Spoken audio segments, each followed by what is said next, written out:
नमस्ते दोस्तों, मैं मौर्य वर्षा मेरे YouTube चैनल पर आप सबका स्वागत करती हूँ। आज हम नागार्जुन की एक कविता जिसका नाम है खुरदरे पैर, इस कविता को देखने वाले हैं। तो चलिए खुरदरे पैर इस कविता को देखते हैं, जिसका प्रकाशन 1961 में हुआ है।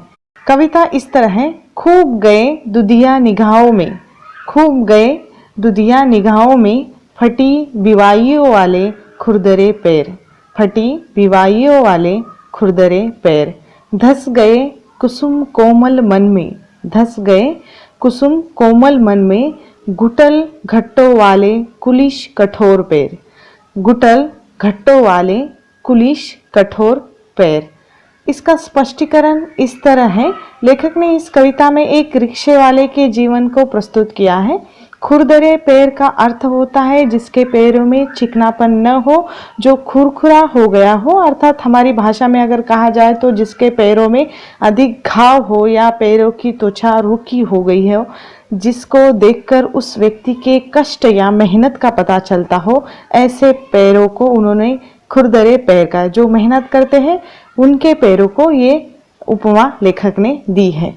दुधिया निगाहों वाला का जो अर्थ है, यानी जिसके आंखें दूध जैसी सफ़ेद हो या दूध के रंग की हो, फटी एड़ी वाले या जिसके पैर में खूब दरारें पड़ गई हो। यहाँ कवि का कहना है कि दुनिया के सफ़ेद निगाहों में आकर बहुत से ऐसे लोग आकर जाते भी हैं जिनके पैर खुरदरे होते हैं, और यह बात कवि के मन में बैठ गई है या चुभ रही है। एक तरह से कहा जा सकता है कि एक तरह एक मजदूर के खुरदरे पैर है, या दूसरी तरफ कवि का मन है। अब कवि कहते हैं कि उनके प्रति संवेदनशील है उनका मन। घुटल या गांठ, घट्टे जो पैरों में पड़े हैं, कुलिश यानी इंद्र के वज्र के समान है, वो इतने कठोर है कि इंद्र के वज्र के समान। अब वे पैर संवेदनाहीन हो गए हैं। ऐसे पैर तो सिर्फ जो कष्ट करते हैं, मेहनत करते हैं, उनके ही होते हैं। कहा जाता है कि जैसे रिक्शा चालक हो जो अपना रोज का काम रिक्शा चला चला कर उसके पैरों में इस तरह घट्टे पड़ गए, या कोई मजदूर हो जो खेती में काम करता हो, कहीं और काम करता हो, तो उसके पैरों में जो घट्टे पड़ गए हैं, जो गांठ पड़ गई है, वो इतनी कठोर है कि अब वो संवेदनाहीन हो चुकी है। ठीक है, आगे की पंक्ति है। दे रहे थे गति रबड़ विहीन ठूठ पैडलों को, दे रहे थे गति रबड़ विहीन ठूठ पैडलों को, चला रहे थे एक नहीं दो नहीं तीन तीन चक्र, चला रहे थे एक नहीं दो नहीं तीन तीन चक्र, कर रहे थे मात त्रिविक्रम वामन के पुराने पैरों को, नाप रहे थे धरती का अनहद फासला, घंटों के हिसाब से ढोए जा रहे थे, ढोए जा रहे थे। अब यहाँ लेखक कहते कि दे रहे थे गति, क्या गति दे रहे थे?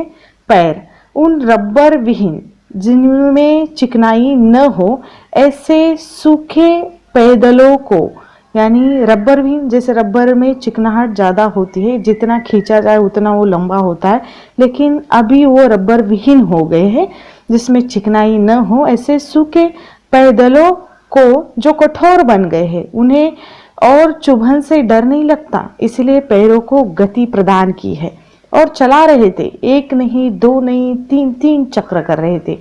जिस तरह भगवान विष्णु ने वामन अवतार के समय जिस तरह एक बलधारी वीर पुरुष को चुनौती दी थी और उसे उसकी हार भी हुई थी और वामन जीत चुके थे, वामन के पुराने पैरों की जीत हुई थी।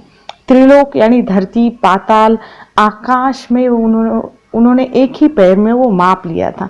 इसी तरह मजदूर के पैर की तुलना करते हैं कि कवि ने तुलना उस वामन के पैर के साथ इसलिए की क्योंकि मजदूर है, इसीलिए पूरा विश्व या पूरी जनता चल रही है। मजदूर नहीं होते तो ये विश्व चलता ही नहीं, इसीलिए मजदूरों का पैर उस वामन के पैरों की तरह है और वे माप रहे जमीन का अनाहित सीमातीत फासला।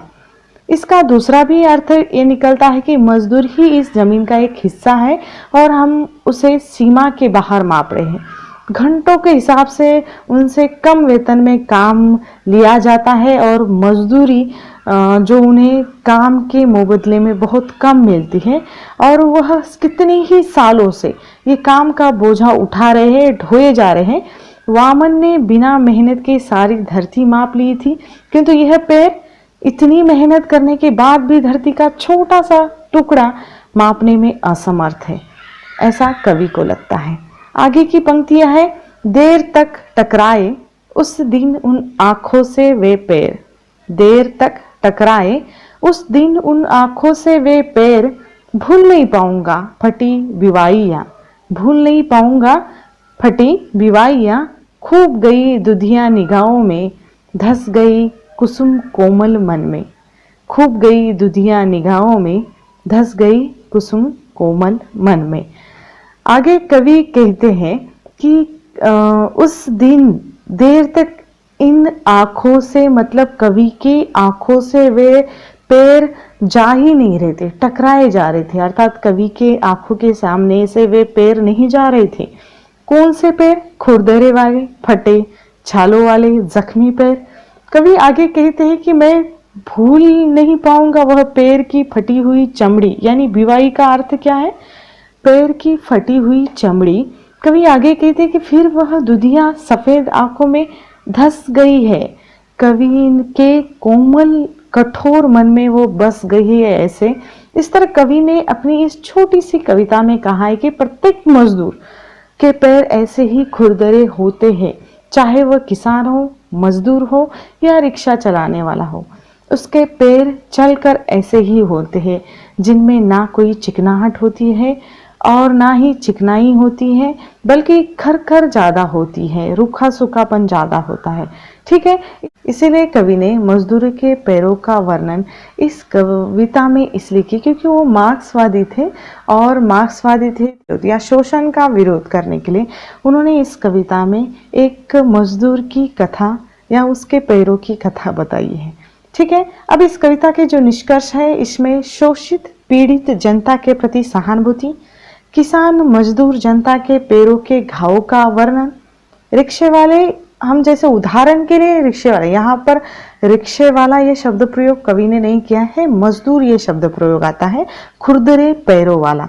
अब जो पैरों से जो मजदूर हैं जिनके कामों में पैरों का ज्यादा उपयोग होता हो, ऐसे मजदूरों के लिए उन्होंने कहा है, जैसे हम कह सकते हैं कि रिक्शा वाले मजदूर की ये कविता है। कवि संवेदनशीलता और मजदूरों के पैर, यानी कवि की संवेदनशीलता और मजदूर, यानी कवि का मन और मजदूर का पैर, इनकी दोनों की संवेदनशीलता यहाँ एकत्रित हमें होते हुए दिखाई देती है। मजदूरों के पैरों का मार्मिक वर्णन इन्होंने इस कविता में किया है। ठीक है, अब ये छोटी सी कविता यहाँ पर समाप्त हो जाती है। तब तक के लिए धन्यवाद।